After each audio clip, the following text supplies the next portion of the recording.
Hello, my name is Arlene Oliveros. I am a sommelier, wine commentator, and wine educator behind World of Wines Canada and World of Wines Philippines.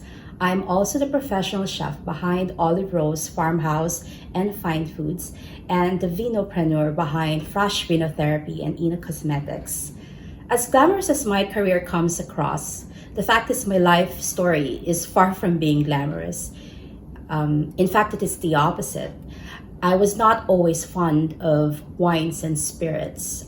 My childhood trauma and that of my siblings were due to an uncle's alcoholism. I made it my intention to avoid alcohol and to avoid relationships with people who I knew had inclination to alcohol and drugs.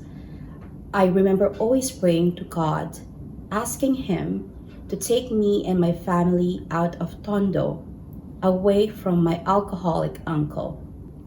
But God laid many other plans for me, and alcohol presented itself to me again in varied forms and shapes, and within positive contexts and meanings, not those of hedonism, worldliness, and sinfulness. I came to Canada when I was 19, and during my early years as an immigrant, and before a wine career, I was a live-in caregiver for elderly clients with dementia, particularly Alzheimer's disease. Most of them had their roots from Europe, and so it was through my elderly clients that I learned substantially about Europe, its people, its history and cultures. For over a decade of live-in work with my elderly clients, I listened, amused, and touched by varied stories of human struggles, defeat, and victories. I always pertain to Alzheimer's disease as an illness that presents itself as a series of death. A series of death because it happens gradually, slowly, that it makes the experience more painful and devastating not only to the patient but to the families as well. This could be the reason why I learned in life to define and celebrate moments of victories, even small victories. And food and wines, in its most magical and godly way, presented me and my elderly clients small victories that at times felt we are winning against Alzheimer's disease. Like a miracle during meals, when a glass of wine accompanied food, something about my clients would transform. It was evident how food served with a glass of red beverage could alter the mood of my clients right away. Often they would not even drink the wine. They would just look at the glass and smell. Somehow their senses would be awakened.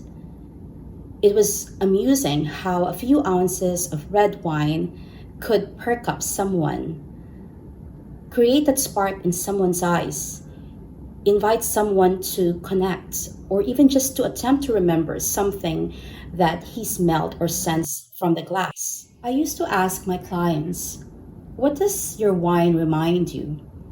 What or who do you remember with that glass of wine?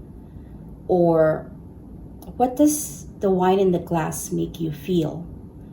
Many times I was taken aback by my clients' responses. Suddenly they remembered old memories of their childhood, their school days, their first dates, playing sports and having a drink with friends after their games, their engagements and wedding days.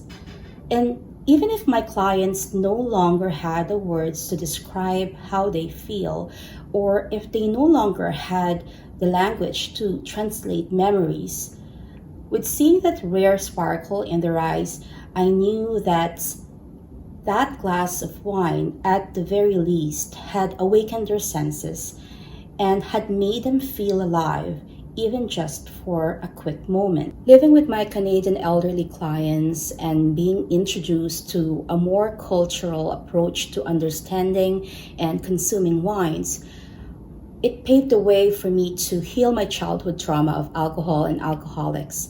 It was compelling to me that at the places where I lived and worked were wine lovers, but also life lovers. Wines were always at the dining table, but There were no alcoholics. In fact, my clients were some of the kindest, most compassionate, philanthropic, and God fearing human beings. I realized that the great conversations we had would always start with wines and would always end with wines.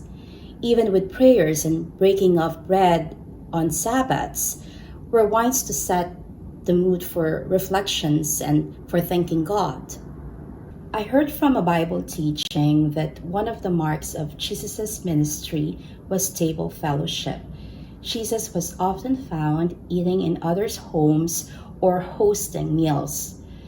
These instances of table fellowships left a deep mark on those who participated. Jesus banqueted with wines to demonstrate the joy of the nearness of the kingdom of God. I love to think that those meaningful moments when I lovingly shared food and a glass of wine with my elderly clients and nourished them as they battle Alzheimer's disease were in fact table fellowships done, honoring God and His will through my work.